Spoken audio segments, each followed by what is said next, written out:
Oi gente, quem fala que é a Bruna e no vídeo de hoje eu falo sobre 5 thrillers para começar bem o ano. Então se você gosta de um bom suspense, um bom thriller, você precisa ver o vídeo de hoje, onde eu trago 5 recomendações incríveis e que se você quer ler um bom suspense em 2024, precisa ler um desses livros. Se você já leu todos esses, então comenta aí nos comentários um que vai ser surpreendente. Antes de começar com essas recomendações, já quero pedir pra você deixar o seu like, se inscreva aqui no canal. Se você gosta de um bom suspense, um bom thriller, geralmente eu comento sobre esse gênero, mas também falo sobre romances aqui na internet. E se você quiser me conhecer um pouco mais, bora me seguir nas outras redes sociais que eu estou como Pets e Livros. Agora chega lenga-lenga e bora com esses thrillers tão de arrepiar. Bora começando com a minha primeira leitura finalizada de 2024. Já falei pra vocês bastante sobre esse livro, mas vocês vão ter que me aturar até o final do ano, porque eu estou falando da estranha Sally Diamond.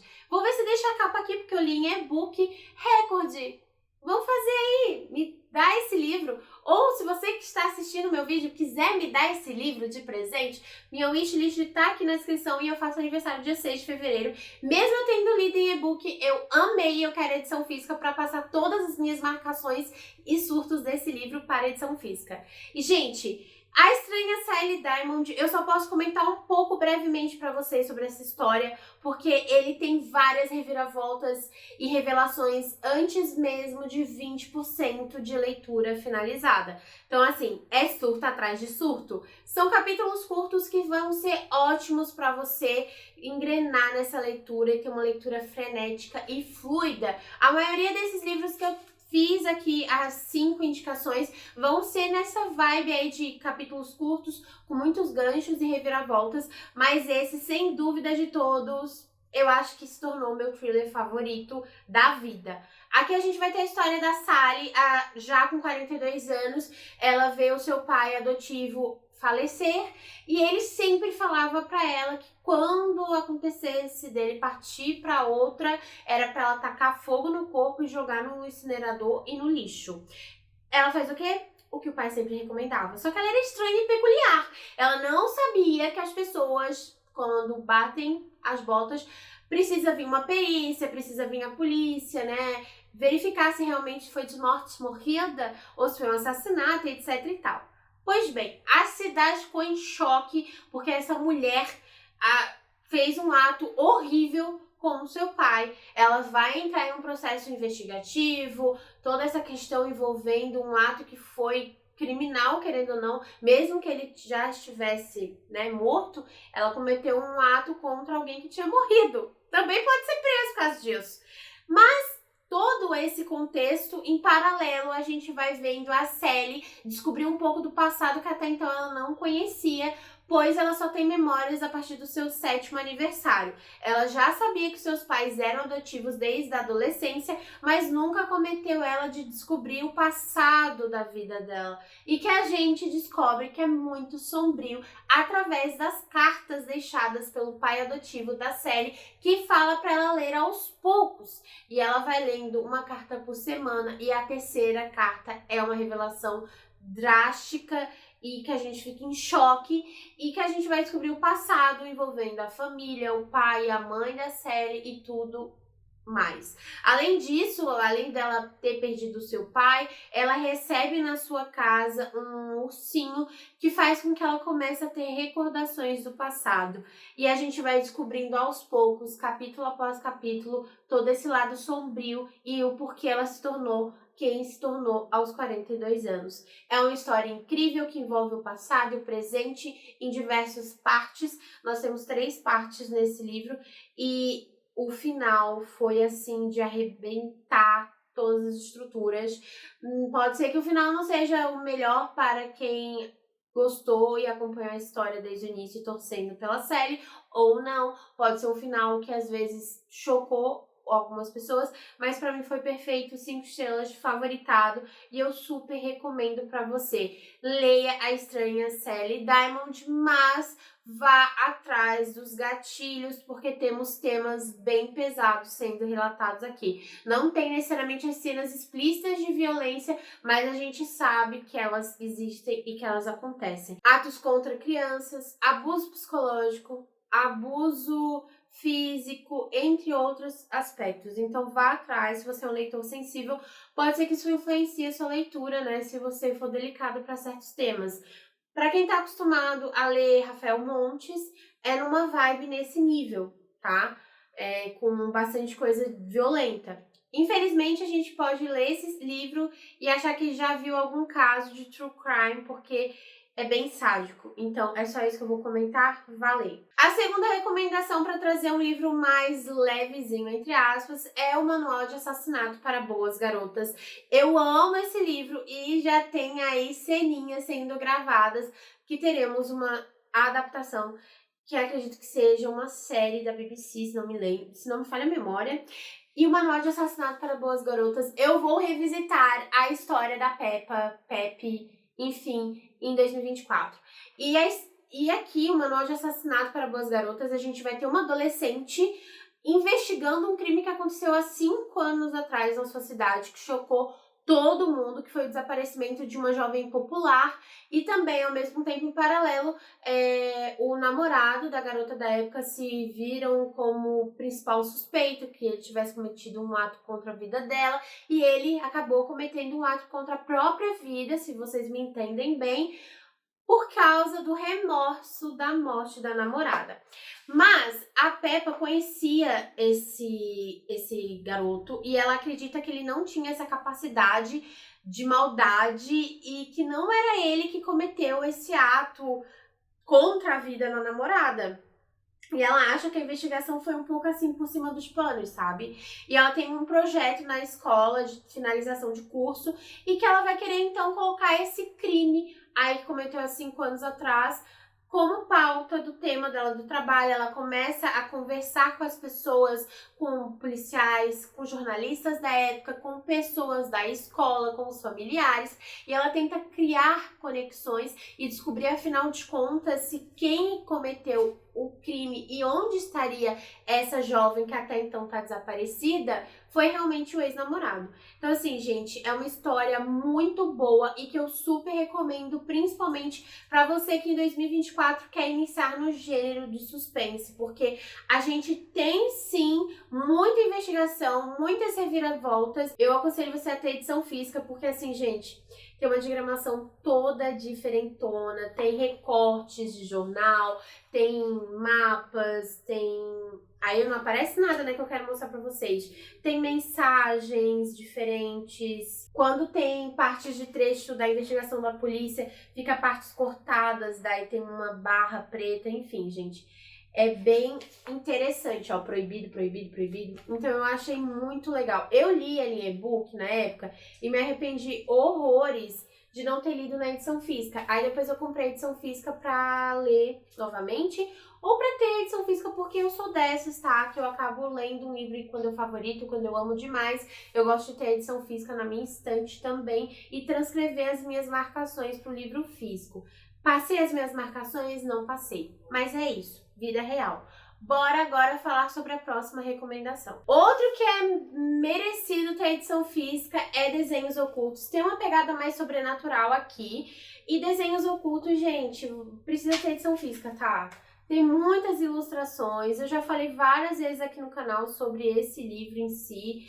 E eu acho que ele merece ter a edição física porque, cara... é muito legal as ilustrações. Vai ter no Kindle, sabe? Mas, enfim, eu acho uma edição toda especialzona e que eu gosto de ter comprado na edição física. Tem uma textura meio diferente na capa. Mas, enfim, aqui a gente vai ter a história de uma babá que vai conseguir um trabalho com uma família. Ela vai trabalhar nessa casa, cuidando de um menininho. E essa criança, ela começa a demonstrar uma certa...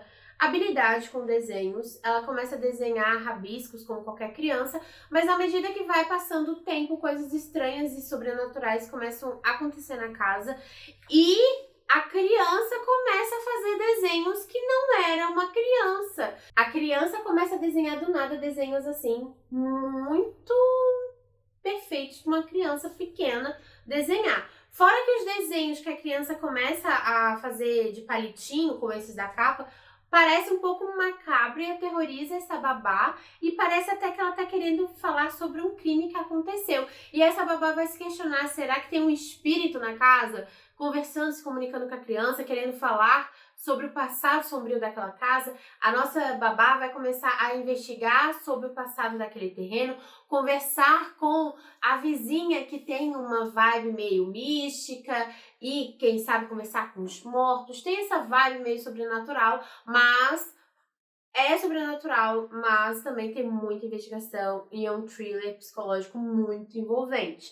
Tem umas cenas ali que eu fiquei tipo assim, ai meu Deus, ele é muito, muito bom. Esteve nas minhas melhores leituras de 2022 e eu não me canso de recomendar. Se você tem medinho, se é meio medroso, cara, dá uma chance.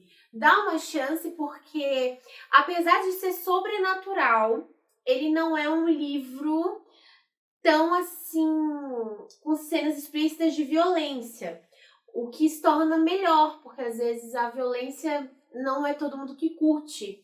Então ele tem essa vibe sobrenatural de, será que existe fantasmas naquela casa? Será que a criança tá possuidinha? Tem essa vibe meio sobrenatural.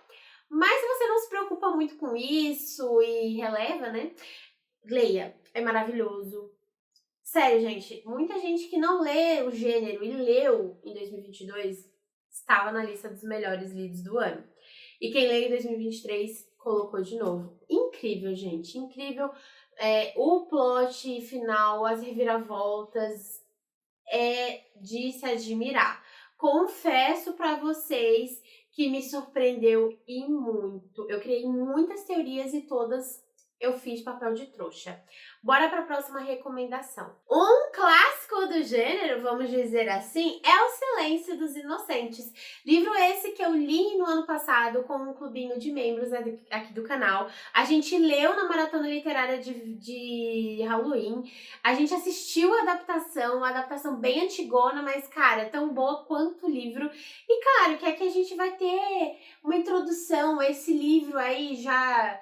Muitas pessoas beberam dessa água. Se você ler esse livro, vai achar que, eu já vi esse plot em algum lugar. Mas, gente, ele veio antes, né? E aqui, O Silêncio dos Inocentes, a gente vai ter um serial killer por trás das grades, que é o mais conhecido, né?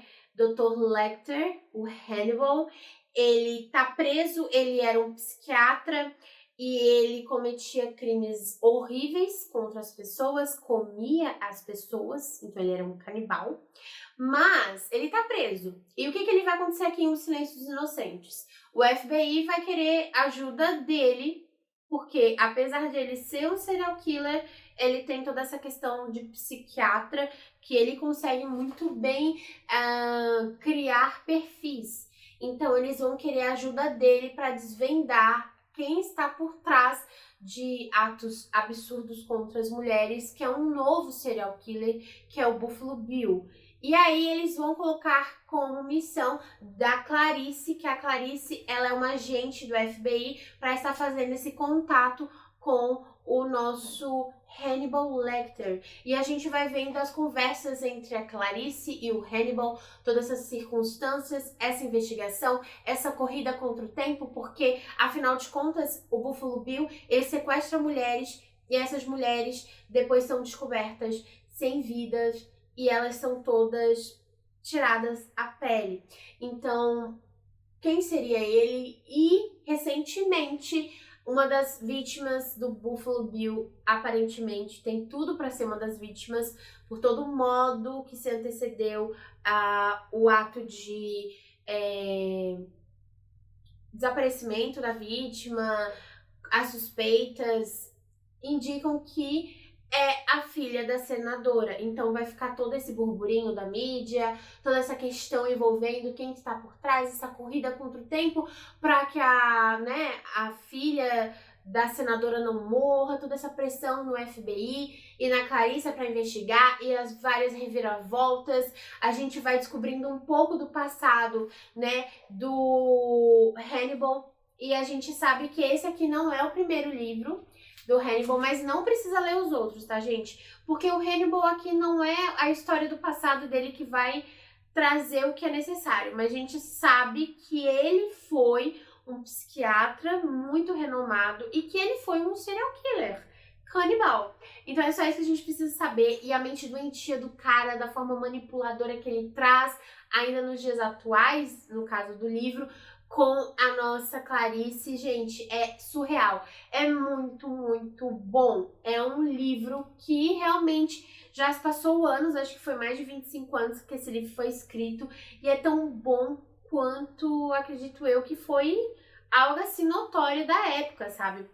Cara, revolucionou o mercado de livros e também a adaptação. A adaptação, ela tem os seus defeitos se a gente comparar com filmes que são feitos hoje, mas ela era muito foda pra época, entendeu? Então, assim, maravilhoso, amei e eu fiquei super curiosa pra saber um pouco mais, porque tem outros livros do autor que remete nesse ambiente. E o final desse livro aqui fica um gancho muito aberto, que a gente precisa, tipo, cara, o que aconteceu? O que vai acontecer depois daqui? Eu preciso da continuação. Inclusive, a Record lançou um box, né, com os livros desse autor remetendo ao canibal, né, o Hannibal Lecter. Então, assim, gente, dê chance para o Silêncio dos Inocentes. Esse livro é muito bom. Bora para a última recomendação. E a última recomendação, eu não podia deixar de trazer um autor nacional que eu adoro, que eu já profetei bastante para vocês. Eu estou falando do Pablo Zorzi em Um Homem de Palha. Gente, aqui a gente também vai ter um serial killer, vai ter uma investigação policial, uma corrida contra o tempo, e aqui envolve mulheres grávidas. Então fica aqui meu alerta, se você estiver gravidinha nesse ano ou tentando engravidar, não leia. Caso contrário, se você não se tornou mamãe recentemente ou não está nesse momento tão delicado, leia este livro. É um autor nacional que merece destaque aqui no canal. Eu adoro o conteúdo do Pablo, os livros que eu já li dele. Ele é incrível. E aqui, em Um Homem de Palha, a gente vai ter a história, então, do detetive Gustavo. Ele tá investigando crimes contra mulheres grávidas que são encontradas sem os seus bebês, e no lugar dos bebês, dos fetos, é encontrado bonequinhos de palha. Em paralelo, a narração é feita pelo detetive Gustavo, mas pela mente doentia do serial killer. Então, esse livro aqui, os capítulos se tornam muito mais fluidos, porque a cada capítulo troca o narrador. São capítulos curtos e muitas vezes a gente vê a mente doentia do serial killer narrando a obra. E a gente vai vendo que essa história é muito doida, porque a gente vai vendo crimes que aconteceram há anos atrás sendo revelados no presente, fora todos os aparecimentos atuais das mulheres grávidas do momento. E aí o detetive Gustavo, ele vai nessa investigação tentar o quanto antes desvendar e descobrir quem está por trás do Homem de Palha. Sério, gente, foi um dos melhores suspenses de 2022, e se você não leu esse livro ainda, leia, porque ele inclusive já tem os direitos garantidos para o cinema. Pois é, não sabemos se vai ser para filme, se vai ser para séries e quando será gravado. Mas para não ficar por fora, já faça a leitura neste ano de 2024. Esses foram então os 5 thrillers para você começar o ano com o pé direito. Sério, se você quer começar bem o ano e se você gosta do gênero, se você quer se aventurar, bora ler esses 5 livros. Já comenta aí se você já leu um desses livros, o que achou, sem spoilers, bem como o livro que você recomendaria para qualquer pessoa fazer a leitura ainda em 2024 desse gênero, logo no início do ano, para começar assim, ó, com uma leitura 5 estrelas, tá? Esse foi o vídeo de hoje, até o próximo. Tchau!